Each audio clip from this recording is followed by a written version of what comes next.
Welcome to Be To Better, the podcast where we unravel the secrets of successful entrepreneurship. I'm your host, Iolanthe Gabrie. And I'm your host, James Shadrach. Join us as we dive into the art of developing a brand presence, engaging with self-reflection for business growth, and navigating the world of networking. We'll discuss the ethics of cold outreach, the power of thought leadership, and why luck has no place in business. Stay tuned for valuable insights on creating a niche, building a core network, and the impact of automation on authentic communication. This is Be To Better, where entrepreneurs come to level up their game. Let's dive in and unlock the secrets to your entrepreneurial success. Welcome to Be To Better. Today, James and I are going to be discussing an aspect of branding that a lot of B2B businesses can feel quite uncomfortable with, and that's engaging with one's own identity in terms of your business branding. James, given that you run a videography practice, can you tell us a little bit about why allowing people to see who we are as business owners allows them to form a better connection with us? Yeah. So basically, I started my business not knowing anyone in the business community. So I was just very new. I had no real opportunities happening. And so every person and every client I landed them because they knew who I was and my own story. So right from the get-go, I talked about, growing up in public housing in Melbourne, not having a lot of opportunities growing up and just having this desire to build a better life and to build a business. And so I think a lot of business that I won, other people would have just seen for other providers, oh, that's another videographer, that's another production place. Great, they do this, do they do that? Whereas like, well, hang on a second, that's James and I know him and I know some of his experiences and what he's been through. And a lot of the conversations I would have would just be about myself, my story, life in general. And then off the back of that, they'd be like, by the way, can we engage you to do something? And that's my whole business journey from when I started. Yeah, humans are great storytellers. I think we learn through story and we definitely connect through story. So given that people will feel really warm about you once they kind of learn their story and spend any time around you, why is it then that when clients might engage you to do videography, or they might engage a studio like mine, which does social media to help promote their brand, why is it that there is so much caution around sharing who they are with their customers? Yeah. I don't know. I think it's just a lot of fear around being judged, or it's maybe looking at I think it's looking at bigger businesses and assuming I have to be like that. So looking at these, huge companies that have taken millions and millions of dollars of investment, or some of these bigger sort of like firms that we have, and sort of thinking, well, they're professional. And if I'm going to be professional, I need to sort of not share anything about myself and be like that. But I don't think that's really the truth. I think really successful businesses, when someone's starting out as like a service provider, they're starting out as a sole trader and slowly building it up. I think the real success stories there are built off people and their stories. Yeah. Both James and I collaborate regularly with people who would identify as being in the B2B space or professional services. So when I talk about the clients that Ruby Assembly loves serving, I'll say they're businesses that aren't sexy, but they're important. They might feel boring, but they're really critical to the way that we all function in society. Totally. Invariably, the people who are within those businesses, they're not boring. They're people with stories that are as colourful as the one that we're going to hopefully tell you today. But what I find most often is that when B2B businesses or professional services attempt for the first time to share who they are, there's a lot of looking over their shoulder and being worried about what their peers feel. Like I find particularly in the legal space and the finance space, when people come to James or I for a service, it's because they want something extraordinary that has a deep warmth of connection. Both you and I have that just naturally, and that's what is inbuilt to our business experience for clients. But there's so much worry about what their peers are doing rather than actually being concerned about what do their customer want? Could you speak to that? Yeah. So I think anyone in a professional services environment, your customers want to know who you are. And I think particularly with things like finance and law, like it's a sensitive topic. And I think what a lot of people don't want is this experience of, I don't know who this person is. I don't know if they're going to get me. I don't know if they're going to understand me. Are they similar to me at all? Do they share any values with me? Like, there's a lot of uncertainty and fear. And we know from talking to these service providers, they're big trust industries. Like, so much of it is trust. So I think, like, for me, I guess I'm a bit biased because I do this stuff, but for me, it's so obvious, like, hey, if you share a little bit more of yourself, and you don't have to go crazy, but just putting yourself out there and sharing who you truly are, that's going to have a huge impact on your business and your customers and your reach. And you can never be quite sure how someone will come to your business either. Yes. Like, for most of us who exist in the B2B space, we'll invariably experience that winning of a new client almost always as a referral. Yeah. That doesn't mean that they've come from nowhere. That referral is because of all the things that you've done along the way to earn the business. Yeah. Rocking up at BNIs. Yeah. Making sure you're doing your reels, doing your newsletters, all the slog, right? 100%. A referral doesn't come from the ether. 100%. But people will use your service ultimately because of how they feel about you rather than just because your shingle says, I'm Richard and I'm a family lawyer. Because there's tons of family lawyers. The opportunity is, who is Richard and why should I work with him? Also, it's important to remember that in professional services categories, our clients can sometimes feel embarrassed that they don't know much about the service. They might be using family law for the first time. They may be going through, like, for example, the criminal justice system for the first time. They may be starting a small business. They might actually not have many of the tools to feel confident in that first conversation with you as a provider, which is why there's even a bigger onus on you to be accessible. And being accessible doesn't mean being stupid. It just means being open and meeting a client where they're at. As part of Ruby Assembly, I have always built into our brand a lot of personal storytelling. And that's just natural to me. That was an intuition rather than a system. But the blogs that invariably do best on my website every month, and there's over 450 blogs on that website, the ones that always do the best are the ones that deal with me talking about when I had my eggs frozen, me talking about when I went through a divorce.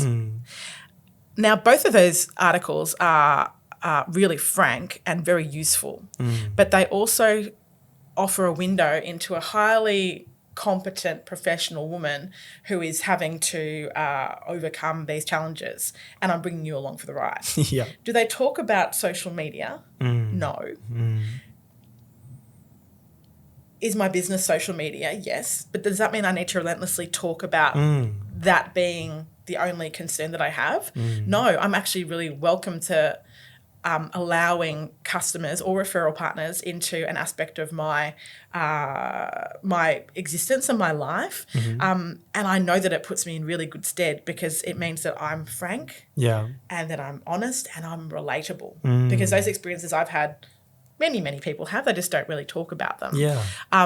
So that's where business actually serves as a function of personal development. And I know that's something that you really enjoy talking about. So could you tell me a little about how your business has allowed you to grow as a person? And I love what you've shared, because I think I totally agree that every post that I put out that does really well is when I'm sharing something personal, and it just, it makes you relatable. I think business is a huge personal development journey. I think, like, it exposes everything that you're not good at, or where you have biases or limiting beliefs or whatever it is. Like, the whole experience will just teach you what you need to learn. And so, looking back at where I started, I think I came into business as a very sort of fearful, underconfident, shy person, someone who didn't really back myself, someone who didn't really go for what I wanted. And I've changed so much, even just over the last couple of years, to be the person that I am today. And so much of it is just the different challenges that you have running a business. Because if any of our listeners today have, like, there'll be one concern about your business that's top of mind. And in that way, it's good to see our business that is a friend who is educating us. But there's nothing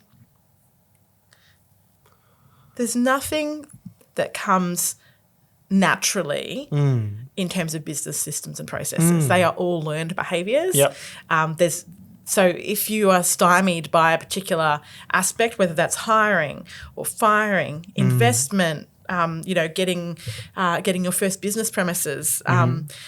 Don't feel like because you don't have it handled right now that means that in 6 months you won't. Yep. You just have to take little bunny steps forward and forward, and you need to keep moving. Yep. And that is, I guess, in many ways the gift of business ownership. I really view business ownership as a way of living life on my own terms. Yeah. I don't think it is for everybody, but I think for a lot of people it can give us a sense of freedom and coming to the world with who we are first. Yeah. Because I'm sure that in your business it's likewise, but I know that when people come to Ruby Assembly, whilst I'm certainly not the only person who runs this business, the feeling of the brand and the values is how it's progressive, how it's strong, how it's, kind of in some ways like gender breaking in terms of like its expertise in a digital space, that comes from me being person first. Yeah. And I feel that a lot of business owners can be very caught up in, I guess I want to talk about cycles of shame, actually. Yeah, sure. Either not being able to upgrade their systems, whether that's Xero, or not being able to document themselves properly through something like videography or photography. And I love what you said of it's a learning experience. And I think what I really love is facing a situation in business, and it could be, from having my first client and feeling like, oh my gosh, like I've charged them for this, and are they going to like enjoy the service, to, hiring my first team member and being like, oh my gosh, now I have to hire someone and like I'm sort of responsible for them, and like, how is this going to work? Yes. And all those situations I've been so fearful and unsure about at the start, but I love being able to come back like a couple of months or a year later and be like, cool, like I feel so much more confident. But you're right, it's all learned behavior and things that you need to learn, because I didn't start that way with any of this stuff. Yeah. Oftentimes people in categories that you'd call B2B can be very focused on every marketing activity or every outreach activity being ROIable and just about business. Do you think that is a sensible approach to building relationships? No, not at all. I think if you really break it down and look at where your referrals come from, a lot of them come from people who like you. You have a conversation with them, or you connect over a topic or an idea. And then as you're just chatting and having fun and talking about things that aren't necessarily related to business, that's where it comes from. Like, I think that's just, I think if you look at it, honestly, that's where a lot of business referrals come from. Yeah. Because I feel like when people become too metric focused when it comes to, so say they wanted to write a blog which wasn't strictly about accounting or depreciation, and they wanted to share something about the fact that they went away to Splendour in the Glass, which is a music festival in Victoria.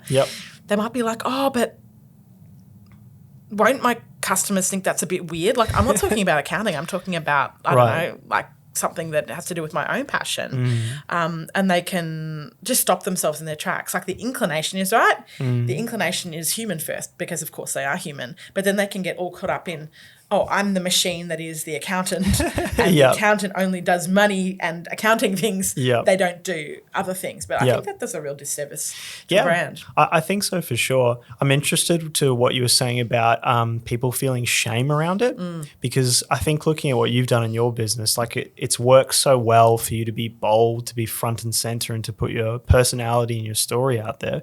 But I do think a lot of people they're fearful, they have shame around it. What's been your experience as to what's sort of holding people back? With our clients who are, well, either men or women, I have to say this applies to,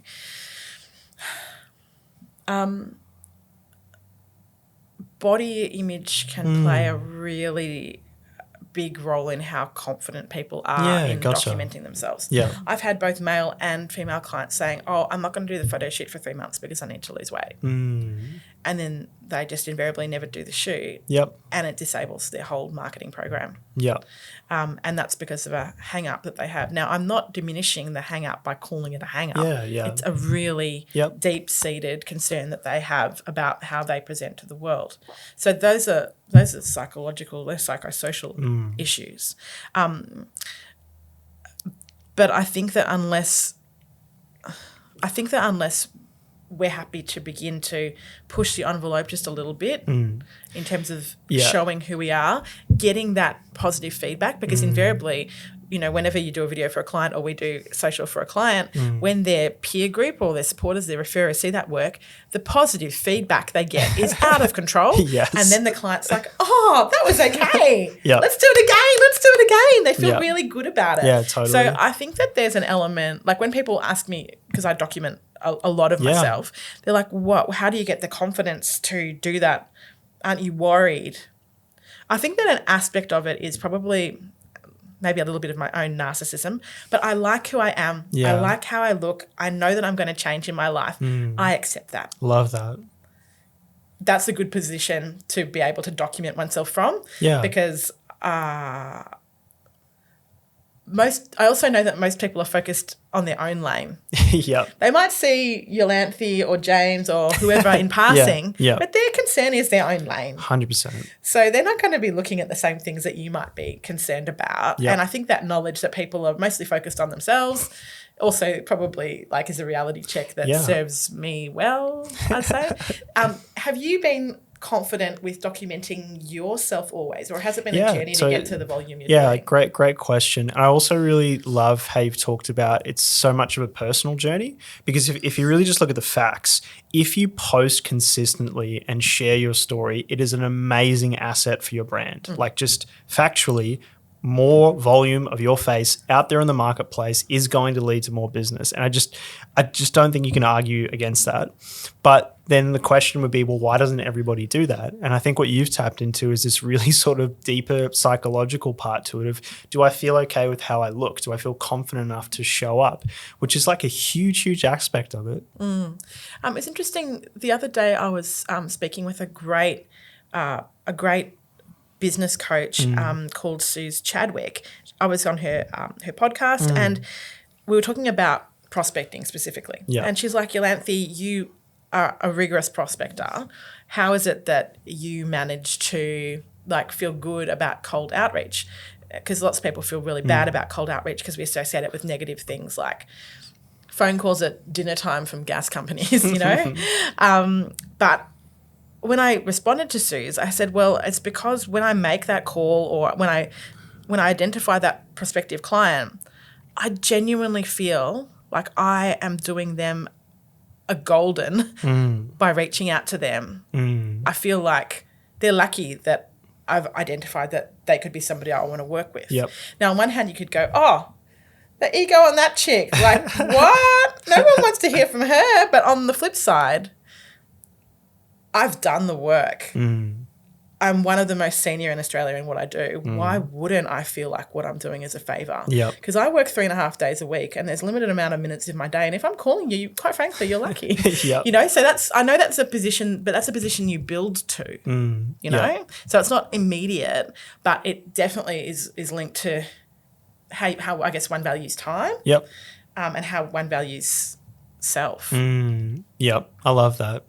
I think I think so many things in business are really simple to do. Like cold outreach can lead to more sales. I've experienced that, you've experienced it, but nobody does it because it feels bad and you have all these thoughts and ideas about it. And so I love that it's sort of figuring out, if I know factually that this works, what do I need to get right in my own mind and how I feel to be like, yes, I can do this. And if it's a reframe or the way that you talk to yourself, I think that's awesome. And without a doubt, I mean, looking to resources that might feel a little woo-woo for you can also be of huge benefit. Yeah. Working with a therapist, working with a psychologist. 100%. You know, if your jam is more esoteric and you want to go to a healing modality, it's all the same thing ultimately. It's a way to being able to reframe, as you elegantly said, the way that we can show up. So I know that we've gotten quite deep in this episode, but when we're talking about engaging with ourselves, that is an intimate thing, and it's an esoteric thing in a lot of ways. Yeah.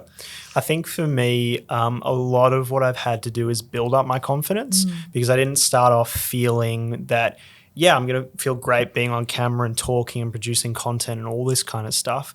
So I think a lot of it, I think it's two parts for me. I think if you're wanting to feel more confident, there's the internal work that you need to do for yourself, but there's also the external work of knowing I'm actually really good at what I'm doing and I've validated that. And so when I first started off and I would send through a quote or something to a client, I'd feel really concerned of like, oh my gosh, are they going to accept this or am I going to be able to do this? Whereas now I'm like, I'm so confident with what I've done because I've done it so many times that I know I feel okay charging for it and putting that message out there, which is really different to just telling yourself, I'm the best, I'm amazing. Yes. Like I think you need a little bit of both and have balance with them. It's real proof of concept. So for those who are halfway through their maturation process, this is hopefully a really good kick in the pants to do the work that's perhaps blocking you from showing up more authentically. But for those who are at the beginning of their journey who are concerned about what their peers might think or how they physically look or whether they're going to be good on camera, the only way to get through that, it's like all tricky things in life. You can't go over it and you can't go under it. You need to go through it. I've only probably started doing true video content more regularly in the past 4 years. And now I feel that when I'm on camera, the amount of takes that I need to nail it are very few. That's not magic, that's repetition. It's just like being, it's just like being somebody who can julienne an artichoke, and remove the leaves really fast. Like that's a skill that you build. It's a muscle. Not magic. Totally. No, I love that. What do you think happens when those business owners don't reveal themselves at all, when they're sort of shied away and they're sort of, no, like I am the accountant, I am the lawyer, I am whatever else. What do you think happens to those businesses? I think that generationally, we're going through a shift where, say, boomers and older who were used to engaging with B2B or professional services in a certain way, those businesses that didn't engage on a feeling level with customers, that have the websites from 1995 or are kind of a bit more like, I guess, Dennis Denudo type lawyer offices. Although, God, I love Dennis Denudo. It's a vibe. Businesses that chose to have this, I'm a white man and I know what I'm doing and this is my website and it's blue and gold. Those brands have been able to get away with it because of their customers. But we're about to go through a huge wealth transition and people who are our age, people our age have children, people our age have mortgages. James and I are somewhere between, 35 and 40 something. So we're not children, but nor are we boomers. What we expect from our service providers is quite different. So if brands neglect to do this work of revelation, sharing, there will be a really high cost to pay in terms of that generational wealth transfer. Like I consult with a wide variety of these blue and gold old white man organisations at the point where there's a succession issue because they know they need to do something. Sometimes because there's usually an old white dude blocking the expenditure, they cannot grow until that person leaves the organisation. The cost of that business lost opportunity is gigantic. I love that. I think we're just in this amazing place of change in the world. Like you look at things like a chat GPT or different types of AI and automation, like there's this amazing sense of change and moving forward in the world. And I think for the average consumer of anything, they want to feel more connected to what they're purchasing. Like if you are really strongly for the environment and you know that if you're going with one of these big companies that's destroying the environment, well, you're not going to spend your money there anymore. And I think previously we didn't have access to that information, but now we do. It's all visible, it's all accessible, and so people are making much more smarter decisions. So I think you have to get really clear on your values and put that front and center in your brand. And there's a lot of opportunities in some of the most disliked categories, say real estate, right? Because, like, for example, real estate agencies are like bakeries. they might feel like they're part of a franchise, but they are local. They have to be local because their knowledge resides in what the community does. Most of them will not truly engage with community. What we want as consumers is an aspect of ourselves, whether that is an aspect that we aspire to reflected back to us, or just as we are. We would like that reflected to us so we know we're welcome. And that generational change, I think, is only, fingers crossed, going to improve the quality of lives of people who are in services in B2B, so they don't have to feel like they have to be a thing in order to be successful. Because you can be yourself. And in fact, that is going to be your saving grace. We're taking for granted here that you can do what you say you do. Right? We're speaking to competent people and be better. But revealing who you are intentionally is something that is a bit more complex.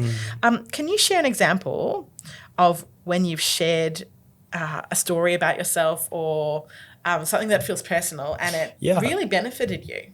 So I talk a lot about the fact that I grew up in public housing, and a lot of people in the business community that I work with, I've spoken to people who've like, man, I know zero people who've had that background. Like I know not a single person. And I've always talked about it as just authentically, this is my story, and I want to build a life of showing someone who started from a really low place and being able to build something. And so as I've shared that, so many people who've done business with me have reached out and said, hey, I heard about your story, or I've heard about part of it. And they've just started from there. And it's more so they just want to know and they want to understand more of it. And then just as a byproduct, there's business. That's happened like so many times throughout my career. It's just, too many to count that's happened. The aspect of sharing elements of story that might be unfamiliar to your core audience or perhaps could be very familiar to your core audience, but they've just never heard anybody speak about. It's such a powerful social contract. What has that been like for you when you shared? I'm a big sharer of aspects of my life because I don't feel any shame around anything. I don't feel much shame around my own adventure. Awesome. And I found that by being open around my experiences, that it's only brought people closer to me, and the conversations are very rarely about price, and they're much more often about just the work that we're going to do together. That sense of together. Like you might need to edit this bit. Did I speak in this one about the blogs? Or was it the previous one? I've already spoken about that. Okay.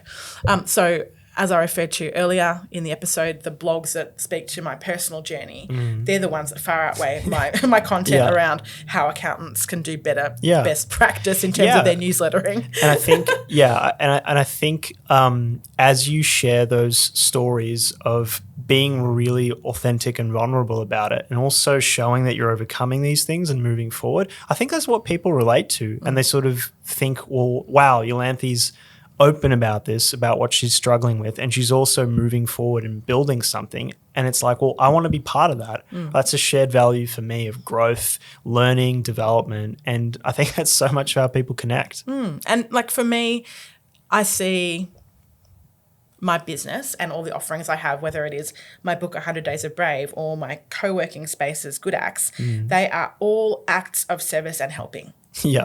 Love it. They're all, I'm a helper. I'm in the helping mode. I'm not an employee in terms of I'm not great in pyramid structures, but I am an excellent collaborator and an elevator. So that's my purpose. So the things that I design around myself to help others, they're very much in keeping with my own personal politics. It's obvious from looking at any of my brands that they are feminist and that diversity is a value and that we're progressive. And that needs to be obvious because I want to work with people who share those values. I don't really want to work with people who are stiffs. So that really, you know, and I think that by my politics really wanting to help people enter business, Because a lot of us think that business is just for certain people. Business is just for the old white dude. Business is just for people who come from money with a trust fund. That's not actually the case. Business can be for everybody if you want it to be. Yeah. And I want to show all the different doors in Yeah. so that more people can live life on their own terms. I love that. Yeah. So I guess that's why I feel like the sharing serves a function. Yeah. This has been a really fabulous conversation. I hope that whoever's listening has a breath to think about how they can share more of themselves and actually how that vulnerability can lead to a true sense of delight for you and others. 100%. Love it.